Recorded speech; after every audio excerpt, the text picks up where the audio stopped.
Fala galera, tudo bem? Estamos de volta com mais um vídeo aqui do canal do Café com Astrologia. E hoje a gente vai começar um quadro novo por aqui. A gente vai fazer leitura de mapas astrais de personalidades muito famosas. E hoje é a vez de Steve Jobs.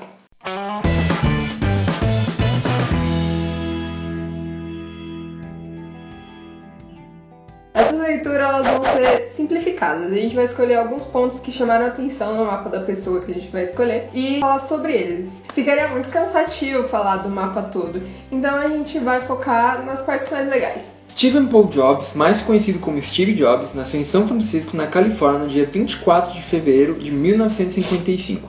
É um empresário estadunidense, cofundador das empresas de informática Apple Inc. e Next. Criou alta notoriedade em torno de seu nome por levar a cabo uma política industrial que valoriza a inovação e o design de seus produtos. Steve Jobs foi no meio empresarial e é menos conhecido pelo seu jeito contraditório de agir. Budista, tinha o costume de andar descalço de bermuda, reduziu seu salário na Apple a $1 e ao mesmo tempo já chegou a ter uma fortuna estimada em 2009 de 5,1 bilhões de dólares. Bom galera, a maior parte de vocês com toda certeza conhece Steve Jobs e sabe quem ele foi, quem ele representou. E apesar de haverem muitas controvérsias, né, de como ele se comportava com as pessoas, a gente tem que dizer que ele foi um cara que realmente fez muita história. E é bem interessante porque o mapa dele ilustra muito todo esse assunto. Começando primeiramente com a tríade, que é Sol, Lua e Ascendente. Ele tinha o Sol em Peixes, Ascendente em Virgem e Lua em Áries.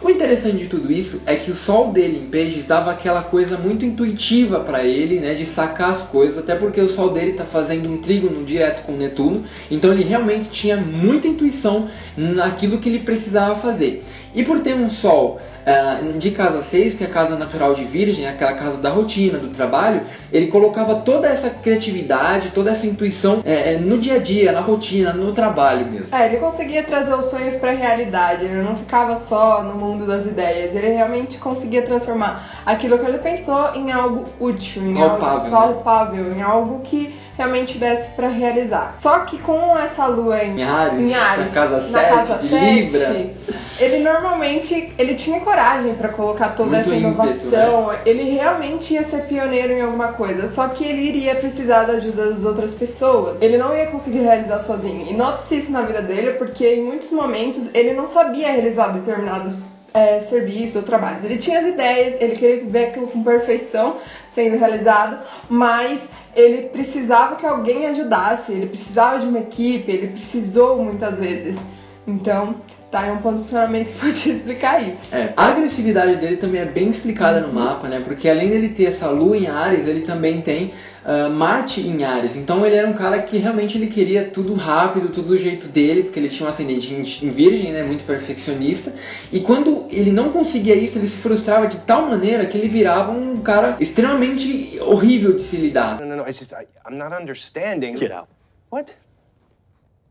Get your shit and get out. You're done. What are you gonna fire me? No! I already fired you! Why are you still here? Todo mundo falava do jeito bem estressado dele, do quanto ele fazia as pessoas se sentirem mal, né, pelo fato de como ele lidava com elas diretamente. Mas de qualquer forma, ele era um cara extremamente pioneiro, extremamente inovador, né, porque o Áries tem muito esse quesito de começar as coisas, de trazer ideias novas, então ele se importava muito com o que era novo, ele já tinha uma mente muito voltada para isso. Mas a gente chegou meio que à conclusão de que, tudo bem, ele era um cara que era bem visionário, mas acho que além disso tudo, ele era muito intuitivo, porque o Marte dele tá na casa 8, que é a casa de Escorpião, e além dele ter esse posicionamento de Peixes bem forte no mapa, então ele meio que sentia o que tinha que fazer, o time certo das coisas, e realmente via que dava tudo certo. Esse posicionamento, junto com o Peixes dele, trazia realmente essa conexão, acho, com ideias muito avançadas, muito além, que a maioria das pessoas ainda nem tinha imaginado, nem tinha pensado que aquilo podia existir. Então, a gente acha que ele era mais intuitivo do que inovador. Mas ele tinha o Mercúrio em Aquário na casa 5, ou seja, mostrava muito bem esse elo dele da inovação com design. Com a tecnologia também, né? E com a questão de exclusividade, também, né? Vamos dizer. Então, tipo, essa questão tecnológica, inovadora, de pensar diferente, mas ser exclusivo, de ter super um diferencial, de se importar muito com a aparência, com a imagem, era pra ser útil, mas tinha que ser bonito.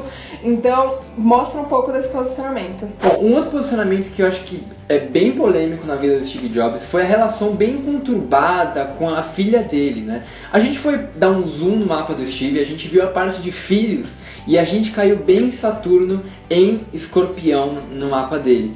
Então dava muita impressão de que realmente ele sabia que a filha era dele, mas ele não queria assumir de jeito nenhum. É como se ele quisesse manter aquilo oculto, não quisesse que as pessoas soubessem, ou ele mesmo queria esconder dele mesmo. Foi meio louco, né? Mas e a gente também não tem todas as informações corretas, a gente às vezes se baseia um pouco nos filmes ou no que falavam, então dá pra ter certeza. Mas a impressão que dava é que realmente ele tinha um medo muito grande em aceitar a filiação dele, né? No caso, a relação que ele tinha com a filha dele. Até porque uma coisa que bate bastante no final, quando a gente viu o mapa, é o Chiron dele na casa 5, né? Que 5 é a casa de filhos, a casa de romances, lazer. Então ele era um cara que se importava demais com o trabalho, muito workaholic, não conseguia ter tempo pra ele, pro lazer de repente, e completamente esquecido, não tava nem aí pra filho ou coisa do tipo. Então essa era bem a ferida que ele tinha que ter para se curar nessa vida. Bom, e pensando no lado profissional dele, tem dois posicionamentos que chamaram a atenção, que é Júpiter na 10, que faz o quê? Que a carreira expanda, que tudo que ele toque realmente toque grandes proporções, e isso talvez signifique a Apple atingindo mundialmente, né? Até porque Júpiter é um planeta que fala do estrangeiro, né? De coisas que estão fora do seu convívio ali normal, então ele conseguiu tomar uma proporção tão grande com isso que chegou ao mundo todo, né? E o outro posicionamento é Mercúrio em trígono com MC, ou seja, ele tinha muita facilidade em enxergar o que iria ajudar ele na carreira, o que iria fazer com que as coisas acontecessem e fluíssem muito bem, assim, para ele atingir esse todo o potencial que ele tinha. Bom, gente, é isso, espero que vocês tenham gostado. Realmente Steve Jobs é um cara que, olhando a vida dele, o mapa astral dele, você viu que o cara viveu muito isso, e eu acho que é isso que todo mundo trouxe, né? Quanto mais a gente conseguir viver o nosso mapa, mais a gente vai se realizar, mais a gente vai ficar feliz e verdadeiramente ligado com o nosso propósito. Em breve a gente volta com mais leituras de mapas. Se vocês querem que a gente leia o mapa de alguma pessoa famosa, deixem aqui o nome dela nos comentários que a gente vai guardar para os próximos vídeos. Se inscrevam no nosso canal, se vocês gostaram, compartilhem com seus amigos. Siga a gente nas outras redes sociais, visite nosso blog, nosso Facebook, que vocês vão gostar muito dos conteúdos. E se vocês quiserem a interpretação do mapa astral de vocês, entrem em contato com a gente, que vai ser um prazer a gente atender vocês, explicar certinho melhor como é que funciona. É só vocês entrarem em contato por esse e-mail que vai estar aparecendo aqui na tela em algum lugar. Então, até mais. Até mais, gente. Até o próximo vídeo. Tchau. Como a cabeça e a cauda do dragão, né? Para muitas culturas havia essa crença. E pela astrologia, ela tem um quê kármico, ela não é nem boa.